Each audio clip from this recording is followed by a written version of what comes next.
Today, we are breaking down the real reason why 95% of traders fail, why 90% of traders don't make it past the first 3 months as a trader, and why 95% of traders don't actually make any profit even over a 3-5 year journey.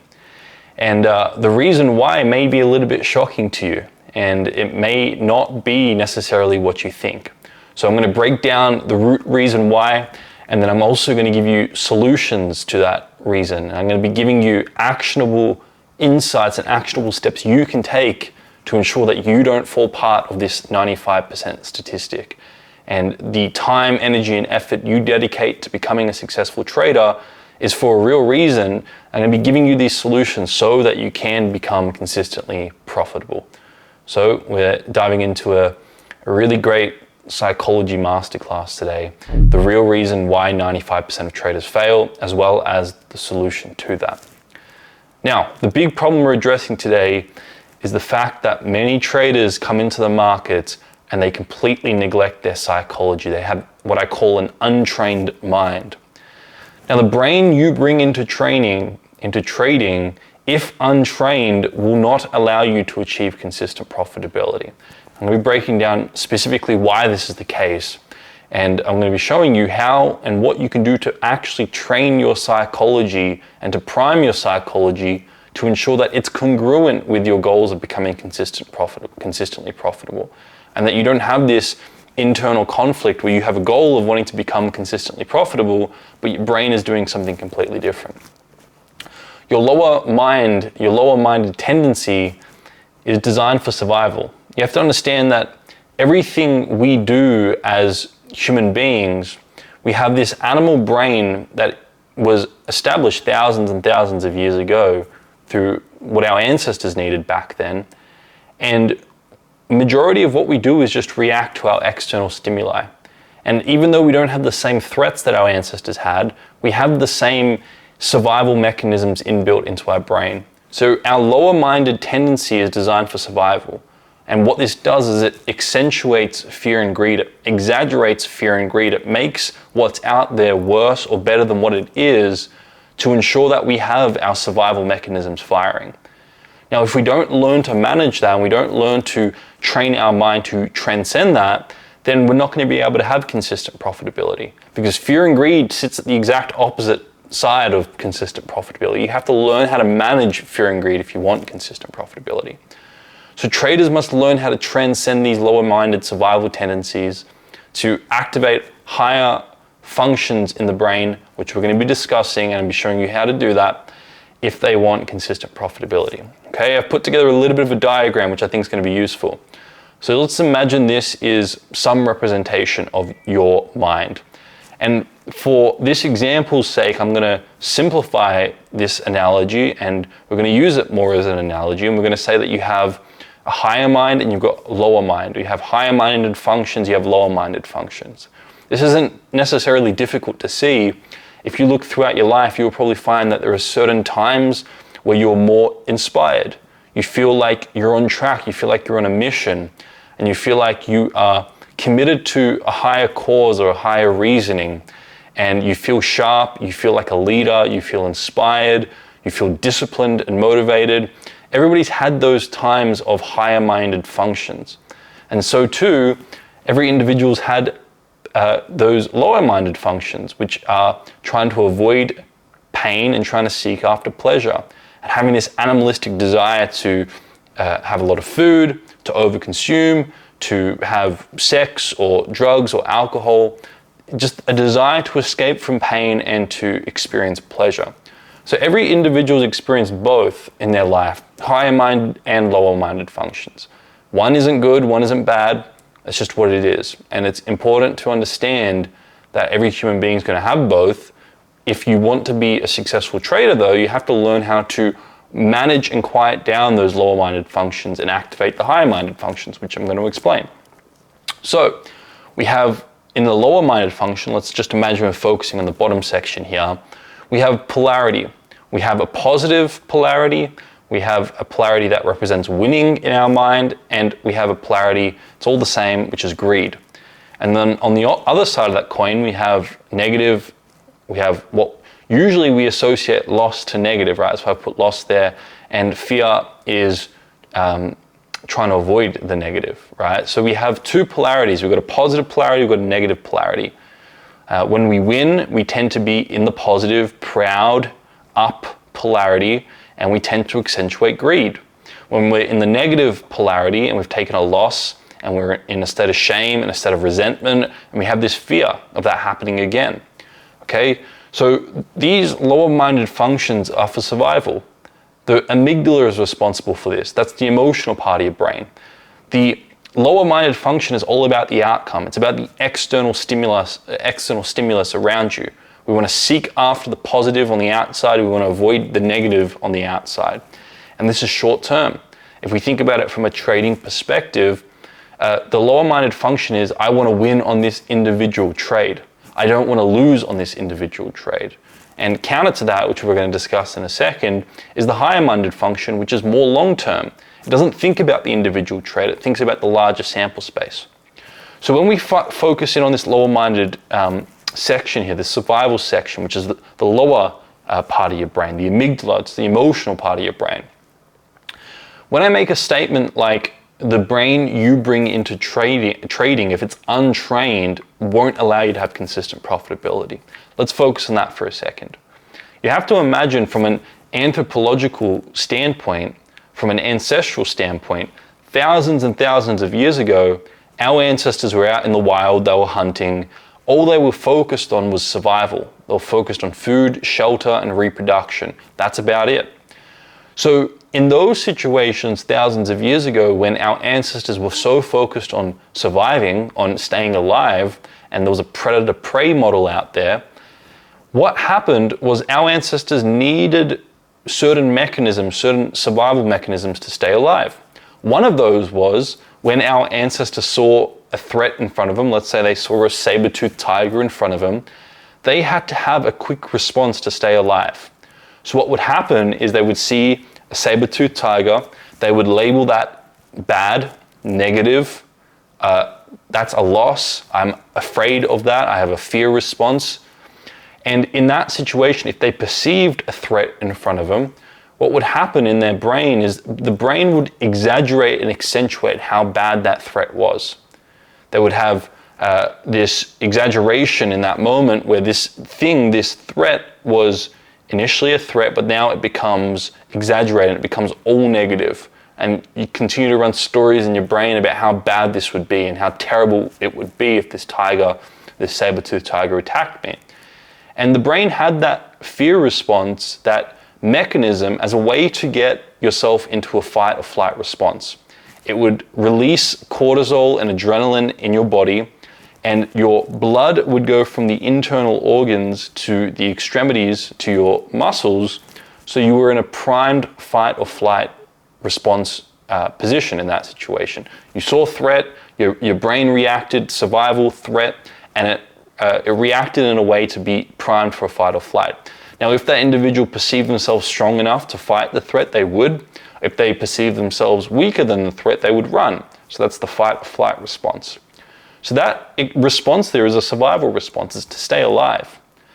Now, think about it. Our ancestors had that response. The only ones that reproduced were the ones that stayed alive and had that response. And over thousands of years, human nature never gets rid of old things. It just builds new layers on top of. So we have that same survival response firing at times in our mind, but we don't have necessarily the same threats. If you're watching this particular YouTube video, chances are you don't have those type of threats necessarily in your life. Or 99% of the time, when you're sitting at your charts at your computer, maybe in an air-conditioned room, maybe in your apartment or in your home, then you don't have that threat in that moment. If you're using proper risk management in the markets, there are very little threats, especially to your life in that moment. So you have to understand that our brain, when we see something that we label negative or loss, or we have a fear of, we're still going to have that same mechanism firing, even though the threat isn't as it once was, even though the threat that this mechanism was designed for is no longer there. It's no longer the case, but we still have that same mechanism firing. So what I'm trying to say here is we have to learn how to manage that threat and survival response to quiet down fear and greed in that moment so we can activate the higher-minded functions, which are seeing things as neither good nor bad and being in a state of balance and transcending this polarity of positive and negative and transcending this polarity of win and loss and transcending this idea that winning is good on the individual trade and losing is bad on that individual trade, because you need both winning and losing part of your sample space, part of your edge. You need to both win and lose for your edge to play out over the long run. So we have to transcend this whole idea of winning is good, losing is bad. I'm greedy over winning, I'm fearful over losing, and get to a state of seeing the individual outcome on this individual trade as neither good nor bad, just part of the process, just part of the edge. And when we activate the higher-minded functions, we quiet down the amygdala, the survival response, and we put in charge the prefrontal cortex, which is responsible for planning, like having a plan and executing on that plan. Whereas the amygdala is just responsible for keeping you alive. It's about avoiding the pain of the outside and seeking after the pleasure in the outside. The prefrontal cortex thinks, it's the executive thinking, it's internal, it's making process-based decisions. It's what's responsible for thrival. The lower mind's responsible for survival, the higher mind's responsible for thrival. If you have a look at Maslow's hierarchy of needs, you can see that majority of the time in survival, we've transcended the lower stages of development. We've transcended a lot of the survival needs. Now, a lot of the times we can have food delivered to our door within 30 minutes through an app on our phone. Now we have shelter, and we have protection. We have access to clean and fresh water, right? So we have access to all the survival needs. We've transcended that stage. Now we're going to, and it's on us to go to higher levels, to more thrival levels, which is where we're more process-based, we're more long-term. We don't think about the individual trade, we think about the long-term sample space. We see the individual trade as neither good nor bad, we focus on the larger edge, executing on our processes in order to achieve the larger edge. Okay? Hope that makes sense. This is what I mean by, if we don't train ourselves to transcend these lower-minded tendencies, and the lower-minded tendency is always going to fire first. It's always going to win. Because our brain, the wiring we have in our brain is, it's more heavily wired to survival, because the majority of the time we spend in the lower-minded functions. And now, I'm not saying that the lower-minded functions are bad and the higher-minded functions are good, and that whenever you're in lower-minded functions, you should punish yourself, because that's not the case either. It's just about understanding where you're at, and it's about understanding that if I want to make a process-based decision in this moment as a trader, then I need to have processes and tools to quiet down the survival functions and activate the higher functions. Okay? I hope that makes sense. This is an important understanding to have as a trader. And I see some very talented traders in the industry talking about this. They know the idea that you can't bring this untrained mind into the markets, and then they say you have to become emotionless. And to a degree, I believe that's true, but understand, if you transcend the polarity, the positive and negative polarity, that doesn't make you cold-blooded or emotionless necessarily. You just see things from a more balanced perspective. You're more aware. You see both sides of the equation, and you're not attached one way or the other. So we can also have aware at the top. The higher mind is aware, the lower mind is blinded, it's ignorant. It only sees one side of the equation. Okay? This is a really important understanding to have. And if traders understood this, and not only just understood it, but they put the tools in place to actually address it, they would start to build consistent profitability. Now, consistent profitability comes from the consistent execution of your trading plan, of your edge. Now, you can't expect consistent execution of your trading plan and your edge if every time you come to the market, your survival response kicks in and you want to seek after the pleasure of winning with greed and try and avoid the pain of losing with fear. Why? Because sometimes losing is part of the edge. It's part of the short-term edge outcome that needs to happen in order to have the longer-term edge play out. So we can't be attached to winning and trying to avoid losing, because we're going to disrupt our edge. We're going to disrupt the very thing we need to do, which is execute on our processes. We're not going to execute on our processes. We're not going to yield our edge. And whenever we're in the survival response in the amygdala, we're caught in this virtual market in our head, exaggerating how good this win would be, exaggerating how bad this loss would be as part of that survival mechanism. We're not present with the real market. So we can actually have at the higher minded functions, we can have presence. We're being present. And then in the lower minded functions, we're caught in memory and imagination, because we're remembering how good that win was in the past, and we're projecting a fantasy of how good it would be in the future in our imagination, or we're in memory in how bad that loss was in the past. We have a fear of having that again. So lower minded function is memory and imagination. Higher minded function is present. I'm present with the market. And I'm seeing the market for what it truly is. And if the market aligns with my trading plan, I execute. That's a higher minded, process-based decision.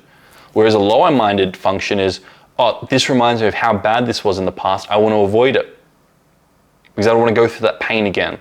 I don't want to experience that. Even though taking that trade may very well be in alignment with your trading plan and something you have to do. Or that reminds me of how good that experience was in the past. I'm greedy, I want that again, I want that pleasure again, and you may take a trade that isn't part of your trading plan. So the lower mind is fear and greed. It's the boom and bust cycle. The higher mind is the mean, the center point between the polarities, between the boom and bust, that just is linear. So if you want consistent profitability, you have to learn how to transcend the lower mind and go to the higher minded functions. Okay? So it's about a process of integration. The way you go from lower minded function to higher minded function is it's a game of awareness. It's about recognizing that winning has drawbacks, and you find the drawbacks in winning. And it's about understanding the benefits of losing. You find the benefits in losing. And then when you transcend this judgment on winning and losing, you realize that winning has benefits but also has drawbacks. And when you see both together, you're not labeling winning as good or bad anymore, but you see it has both sides to it. And when you see the benefits of losing and you transcend the judgment on that, you realize that loss has drawback and benefit. And when you see them in balance, you no longer see it as losing as a positive or a negative thing. You see it as a neutral thing. It's balanced. And when you do, you transcend the lower-minded function that's trying to seek after the winning and avoid the losing. But when you see them balanced, you've got nothing to seek or avoid, and you go to your higher-minded functions. You're balanced on it. Okay. I don't know if that makes sense. The first solution here that we're going to put in place is coming back to your expectations. And let me elaborate on this. You need to identify and ground outcome-based expectations prior to a trade. It's because those outcome-based expectations caught in the virtual market are going to be in a fear-greed polarity. They're going to be positive or negative. I have a positive expectation of what I think this position is going to do, and you exaggerate how good that's going to be. And now you have confirmation bias, which is stopping you from seeing the other side of that.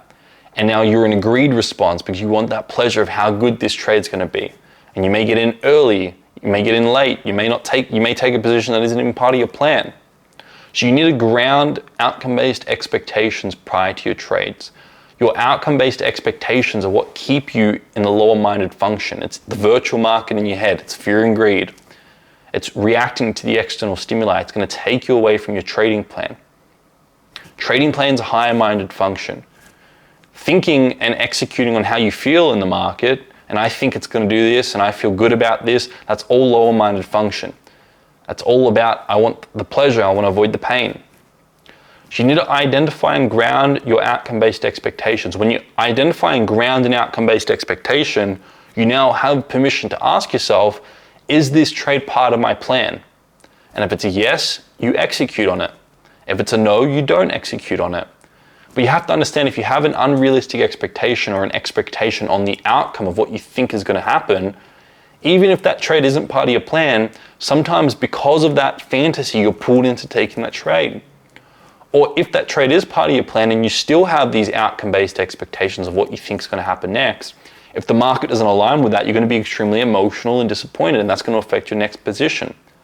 So you have to identify and ground outcome-based expectations and make sure you're just making decisions in alignment with your process. And the way you do this is by utilizing the free Bulletproof Your Mindset tool that I have in the description. If you've been watching this YouTube for a while and you haven't yet downloaded that or implemented it or haven't used it religiously before every trade, it would be wise to do so, because that Bulletproof Your Mindset tool is going to give you an awareness of the type of decision you're making before every trade. And it's going to help you ground outcome-based expectations, and it's going to help you become more process-based. And it's actually going to guide your decision-making before every trade and ensure that you don't have variance. You're not caught in fear and greed.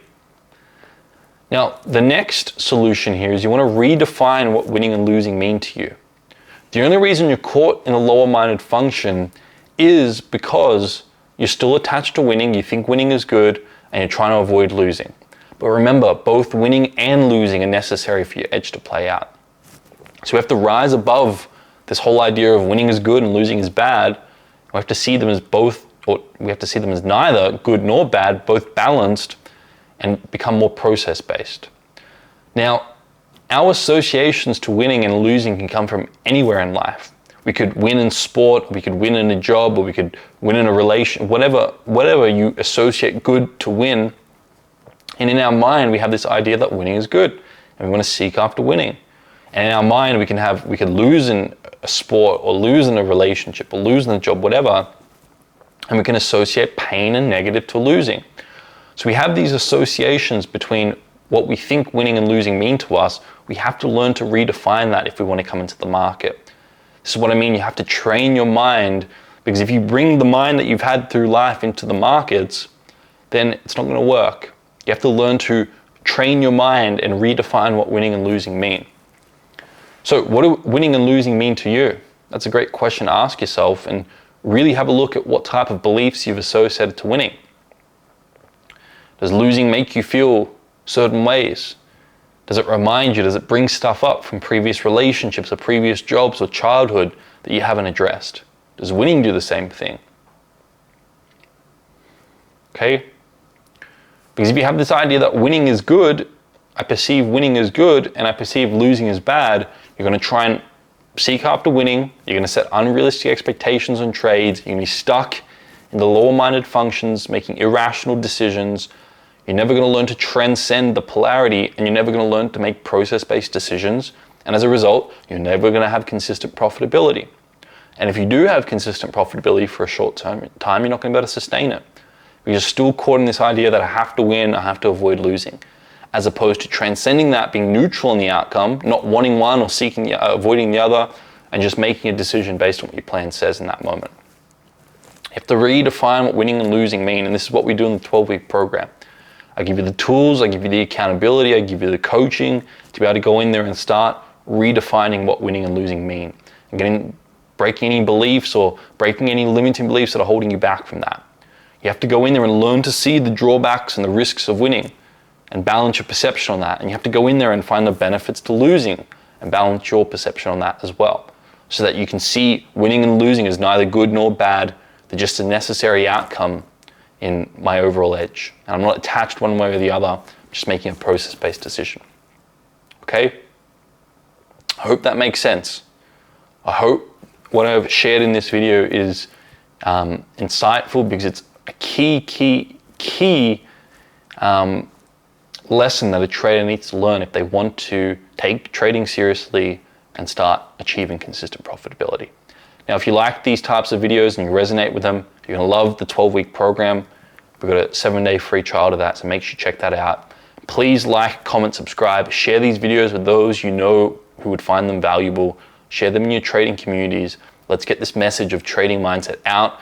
This lesson here is probably one of the most important lessons to learn, and it's not talked about much. So let's share these videos, let's get them out there, and I appreciate you watching to the end, and I look forward to seeing you in the next video.